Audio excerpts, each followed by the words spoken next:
I got early access to try Minecraft Legends before anyone else, and I found it really cool. The gameplay is solid, the graphics are amazing, and this is the first time that I've actually felt fulfilled playing new Minecraft content in years. That coolness, though, comes with a price tag of $40, which is hefty for a franchise that hasn't priced a standard edition of their game over $30 in its entire existence. On top of that, the game also contains Minecoins, everyone's favorite Minecraft microtransactions that let you buy extra content. And if you choose to buy Legends, it's worth setting some expectations as well, like the fact that this isn't Minecraft, but instead Star Wars Galactic Battlegrounds if it were made in 2023. This is a really good thing though, and I'll explain more about that later. In this video, I'm going to discuss the ins and outs of this game to answer the question that a lot of people have been wondering. Is Minecraft Legends actually worth buying? I'll tell you all you need to know about Legends, talk about my experiences in both the campaign and PvP modes, and discuss the interesting question of who this game is even made for. First though, I need to talk about a couple of limitations of this review.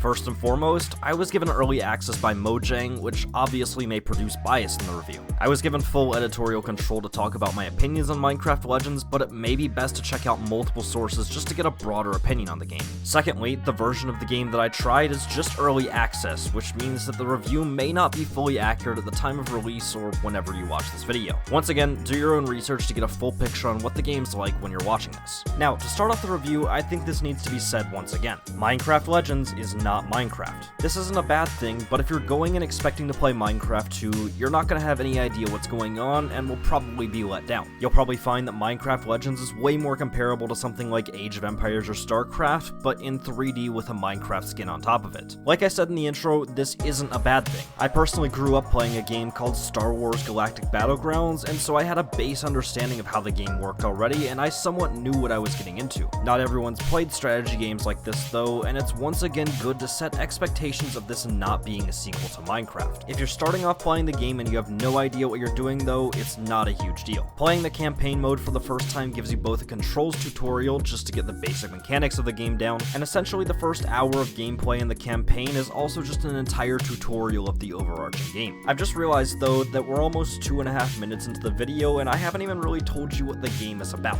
To put it simply, Minecraft Legends is like Avengers Infinity War, but between the overworld and the Nether. The piglins of the Nether are trying to put their new world order into the overworld, and essentially all of the creatures of the overworld are joining forces to try and protect it. You are playing as the hero trying to unite everyone, and you get to collect resources, build fortifications, and destroy the Nether outposts to stop the piglins from raiding. That's pretty much how most of the campaign goes, and I unfortunately can't talk about specifics of what happens beyond that due to Mojang's limitations on what we can say before the game's release, but rest assured that the campaign is relatively entertaining, especially in the different ways and difficulties you can play it in, and if nothing else, just to go look at how beautiful this game is. Like, seriously, the artwork and design of this game is insane. The mobs are so cute, and you can even get them to follow you. I know some people that'll buy this game literally just to play with the mobs, but if you're still not convinced on buying it, I completely understand. Artwork, graphics, and single player aren't for everyone, but the PvP might be the thing that saves Minecraft Legends. Actually though, if nothing else that you've seen so far piques your interest, the versus mode might just do it for you. It's a relatively simple concept. You queue up for a game, you wait for enough people to join, which is usually a 3v3 or a 4v4, and once the game starts, this is where the StarCrafty elements come in. The overall premise of the PvP game is that you gather resources to construct a base and build an army, and your opponent is trying to do the exact same thing. How you win is by destroying the big structure in the middle of your opponent's base, which is the one that you spawn at, and you can destroy it in a ton of different ways. Let's talk strategy for a minute because, oh boy,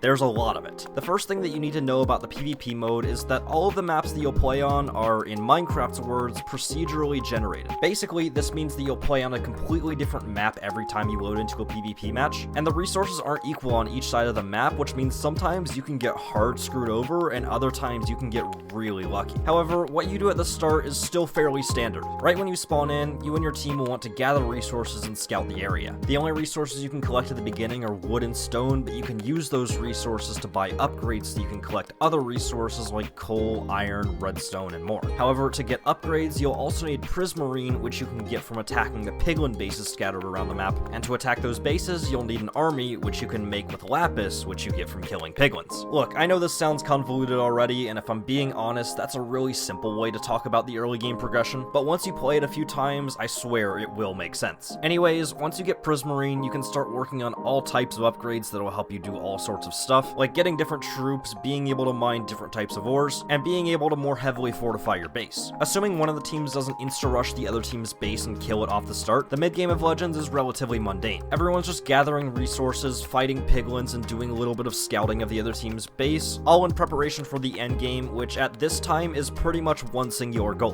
building a redstone launcher. Seriously, once both teams build up their base, it becomes pretty much impossible to attack the base conventionally with ground units, and at that point you pretty much have one option left, which is to build a redstone launcher, which can shoot giant explosive rocks right over the base's walls into the respawn tower, and once you knock that down to 0 health, you win. In my experience playing Minecraft Legends so far, I've only had one game where a redstone launcher didn't result in one team winning, and that was because one team just rushed off the start with a bunch of stone golems which broke our tower before we could do anything about it. I do assume that people will discover other metas of attacking more effectively without using the redstone launcher, and the devs will probably add more ways to attack in the future, but for now, the game's PvP progression is pretty linear. All of that progression though is assuming that you're in the perfect world of having 3 other friends that own the game and are all in voice chat, because believe it or not, while the Minecraft Legends Versus mode is a team-based strategy game, there's essentially no way to communicate with your teammates inside the game. I'm not even joking, there's no text chat, there's no voice chat, and you're pretty much playing in your own little world if you don't have teammates to talk with. Keep in mind as well that Minecraft Legends costs $40, so if you've got 4 people that all want to play together, you're in total spending $160 to have a playable PvP experience. I'm not gonna lie, I don't know what Mojang was thinking with this one. I get and completely support that developers need to eat, and inevitably, Microsoft is also gonna take a cut from the game's sales. But the fact that they're releasing a completely new game for this much is just insane. People are going to be skeptical of something they've never played before, and to be completely honest, if I didn't get free early access, I don't think I would have taken the chance to play this game. Now that I've played it, I think I would pay $40 for it, but I understand that that's a lot of money for what is essentially an unknown product for most people. What might be a better solution is to potentially charge like $10 for the PvP, and maybe $25 to $30 for the campaign and extra content, kind of like how Fortnite does it. But this is also Microsoft we're talking about, so we might as well throw that point out the window. There's also the fact that minecoins exist in this game, which means that we'll have to pay more money for extra content in a game that already costs $40. As far as I can tell, the marketplace in Minecraft Legends only contains cosmetics, which is a good thing, but also as far as I can tell, all of these skins are made by Mojang and not by the community, which means that they want you to break the bank even more after already making you rob a bank to be able to play the game. Another concern that I've had about this game is the audience of it. I can't really tell who Minecraft Legends is made for. On one hand, you'd think this is made for kids because of the graphics, the cute artwork, and the fact that it's Minecraft. But on the other hand, please tell me what 12-year-old is going to understand how to play Minecraft Legends. It can get very complicated, and it's not super easy to just brute force and win. On the flip side, that sort of stuff is perfect for the people that have been playing RTS games for a lot of their life, and you'd think that it might attract players from StarCraft, AoE, and other types of games like that. However, you can imagine that those types of people might not want to play something that's Minecraft branded, especially when it's clear that a lot of the game is designed to cater towards a younger audience. This kind of leads into another question of,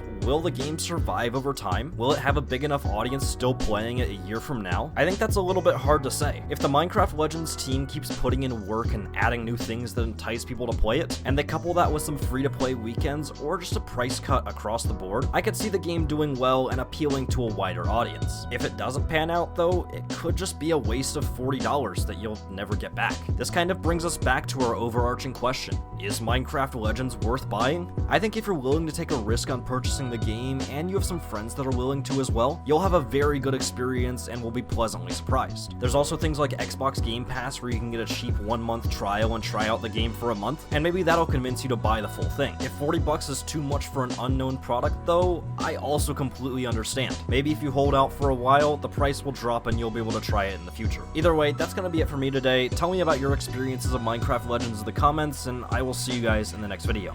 Peace out.